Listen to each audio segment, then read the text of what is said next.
Sumusuko ka na ba sa pagbablog at nawalan ka na ng pag-asa? Huwag mo na yung isipin. Patuloy ka lang sa buhay. Huwag mong isipin yung mga negatibo na nangyari sa buhay mo. Kasi hindi yan solusyon sa problema mo. Patuloy mo ang pag-vlog. Upload ka ng mga video na mahalaga. Kasi kung pag-upload mo, yun ang magbibigay pag-asa sa'yo. Huwag puro komento, huwag puro agree. Magdepende yan sa'yo. Basta, payo ko lang sa'yo. Isa rin akong vlogger. Magpapatuloy pa rin ako kahit na na-demonetize na ako sa YouTube. At hindi natin alam kung kailan. Pero patuloy tayo sa paggawa ng content kasi yung content natin, tayo ang gumagawa. At sa paggawa natin, lagyan natin ng value para maraming manood. Kapag yung content mo walang kakwenta-kwenta, walang kwenta. Depende, may manonood. Kadalasan wala. Pero depende kung may komedian, possible pwede.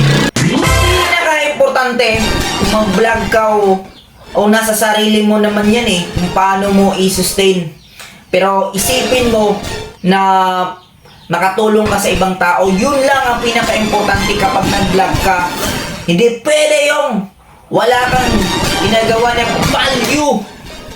Kapag hindi ka nagpatuloy, wala kang magagawa. Isipin mo, maraming umaasa. Hindi sila, hindi ako, kaming lahat, tayong lahat. Magtutulungan tayo kung sakali gusto tayo umangat. Sapagkat mahirap pagbablog. Oo, aminin ko, mahirap. Pero itong paraan na to, ma-apply nyo sa buhay nyo. Oo, yun lang ang masasabi ko. Ikaw yung nakikinig na vlogger. Katulad ko din kayo na minsan sumusuko na pero patuloy pa rin ang buhay. Kasi nga, maraming umaasa. Sa buhay na ito, sa pagbablog, hindi easy. Akala ng iba, easy. Hindi. Minsan, malaki lang yung views, pero maliit pa rin yung kita. Hindi nyo lang alam na ganoon ang industry sa vlogging. Oo, mahirap. Mahirap magpatuloy. Kailangan ipagpatuloy. Ikaw yung nakaupo dyan at nakikinig sa akin.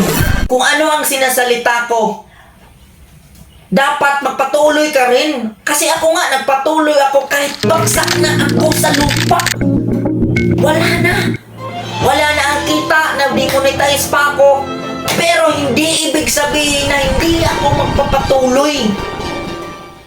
Oo, ganito ang buhay.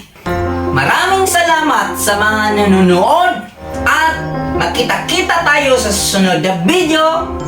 Bye-bye!